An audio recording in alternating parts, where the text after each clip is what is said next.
1972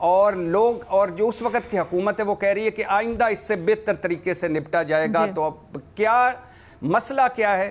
نااہلی، بددیانتی، bad governance, bad performance اور عوامی ترجیح. اچھا، ہم اسی دائرے میں گھومتے رہتے ہم ہمیشہ یہ عزم کرتے ہم آگے بڑھیں گے، بہتر طریقے سے کریں گے، بٹ وہ کیوں نہیں ہو پاتا؟ یہاں پر بہت سی پرابلمز آئیڈینٹیفائی کی گئی ہیں، سولوشنز بھی جانے کی کوشش کریں گے، دیکھیں گے دنیا کس طرح سے اس سے نمٹ رہی ہے. علی صاحب آپ بتائیے گا، دو طرح کی ہم اس وقت دیکھ رہے ہیں پاکستان اثر انداز ہو رہے ہیں کلائمیٹ چینج پاکستان کے اوپر. ایک غیر معمولی بارشیں، دوسرا فلیش فلڈز جو کہ ہم خیبر پختونخوا میں اور پھر پنجاب کے کچھ ایریاز میں خاص طور پہ دیکھ رہے ہیں.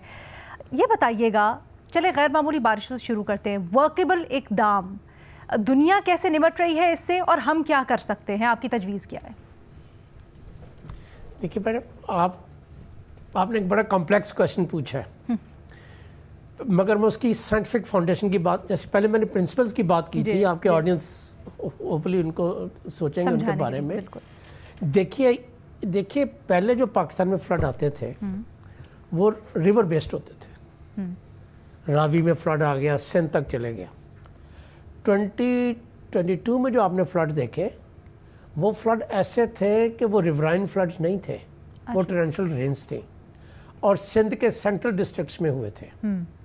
اور اس کی 4 وجوہات ہیں، وہ میں آپ کے ساتھ شیئر کرتا ہوں. جب تک ان 4 وجوہات کو ہم دیکھیں گے نہیں، ہم اس کا حل نہیں نکال سکتے. ٹھیک ہے.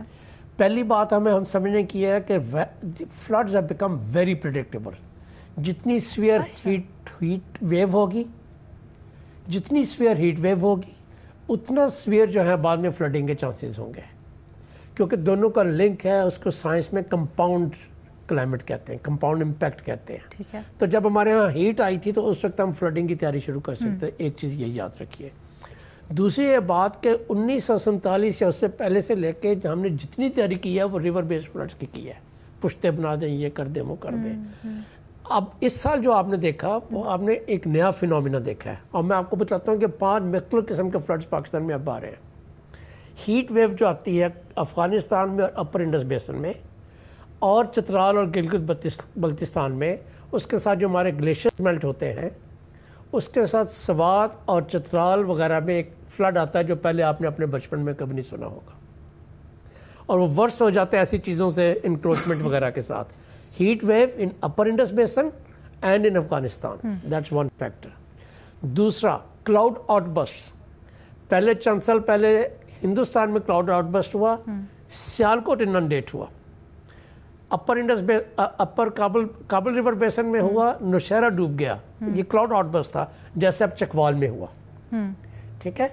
اور یہ پریڈکٹ نہیں کر سکتے، مگر اس کی فریکوینسی اب بڑھتی جا رہی ہے، ہم دیکھ رہے ہیں.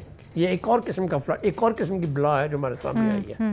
پھر ہیں اربن ایریاز میں ٹورینشل رینز، جو پچھلے سال ہم نے دیکھی تھی 2022 میں جب فلڈ ہوا تھا. ہم نے دادو، جیکب آباد، لاڑکانہ، شکارپور وغیرہ میں دیکھی تھی. وہ سندھ بیس تھا، وہ راجستھان سے آیا تھا مانسون. ورنہ جو ہمارے پاس مانسون آتا ہے وہ کشمیر سے ہوتا ہوا، پنجاب سے ہوتا ہوا سندھ میں جاتا تھا. مگر یہ راجستھان سے آیا، سیدھے بادل وہاں پہ گیا اور وہاں پہ انہوں نے اتنی تباہی مچائی، ہمیں اچھی طرح یاد ہے. اس سال کیا ہوا، ریورائن فلڈ تو ابھی شروع بھی نہیں ہوئے، کل پرسوں سے اخباروں میں آنا شروع ہوگا جب ہندوستان سے پانی ہمارے پاس پہنچتا ہے، کیونکہ بڑی ایکسیسو رینز ہو رہی ہیں وہاں پہ. وہ پاکستان میں ابھی تک شروع نہیں ہوئے، مگر جو رین فال آپ کے پاس آئی ہے وہ بڑے ان یوزل ایریاز میں گئی ہے. وہ گئی ہے راجن پور میں، ڈیرہ غازی خان میں، جام پور میں، رجان میں، ملتان میں، لاہور میں. اچھا، جو آپ کی نارمل رین ایریا سے باہر نکل کے ہیں.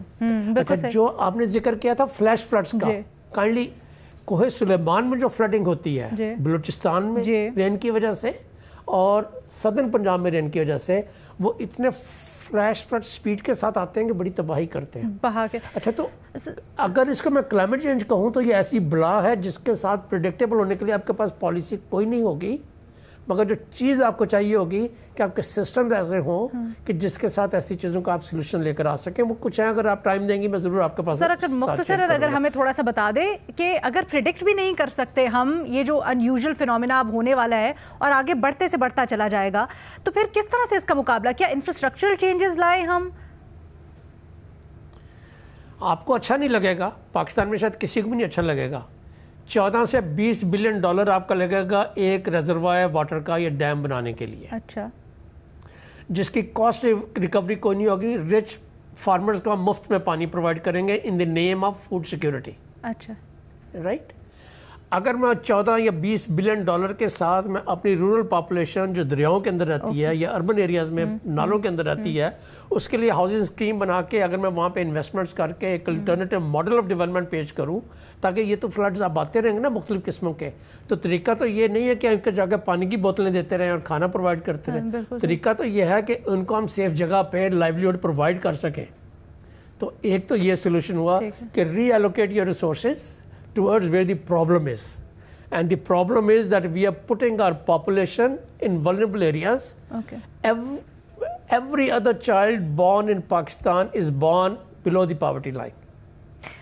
بٹ علی صاحب you're saying نا کہ اب تو اتنا انپریڈکٹیبل ہو گیا ہے کہ جو آپ کی پاتھ وے میں نہیں ہے یوزول مانسون کے یا ایون ریورز کے اب ان ایریاز کو بھی افیکٹ کرے گا کلائمیٹ چینج سے اور زیادہ سے زیادہ ہوتا جائے گا. سو پھر دیٹ مینس ہم لوگوں کو کچھ اس طرح کی چیزیں کرنی ہوں گی جو انفراسٹرکچرلی بھی آپ کو الگ سے کرنا ہوگا. کہیں آپ کو جو آبادیاں ہیں کیا ان کو ریلوکیٹ کرنا پڑے گا, کیا اس ٹائپ کے اسٹیپس لینے پڑیں گے؟ دنیا کیا کر رہی ہے؟ جی بالکل یہی چیز دنیا بھی یہی چیزیں کر رہی ہے. دنیا بھی ایگزیکٹلی یہی چیزیں کر رہی ہے.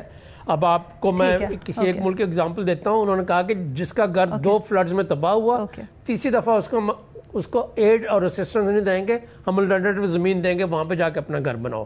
انشورنس کے انسٹرومنٹس لے کر آ رہی ہے جس میں آپ یہ کہتے ہیں کہ غریبوں کو ہم یوں کر یا وکٹمس کو ہم اس طرح سے جا کے کیش ڈسپرسمنٹ نہیں کریں گے بے نظیر انکم سپورٹ پروگرام کے تحت, بلکہ انشورنس کے انسٹرومنٹس کے تحت رسک ٹرانسفر کریں گے تاکہ ان کو ڈگنیٹی ملے, ان کو ایک خاص طریقے. اچھا پھر ان کے سکولز اور ہاسپٹل کے انفراسٹرکچر کو ہم اسٹرینتھن کریں گے کہ اگر فلڈنگ آ بھی جائے تو اس کی پلنتھ اوپر ہے وہ بھی جو ہے کولیپس نہیں ہو جاتے, بچوں کی ایجوکیشن تباہ نہیں ہو جاتی.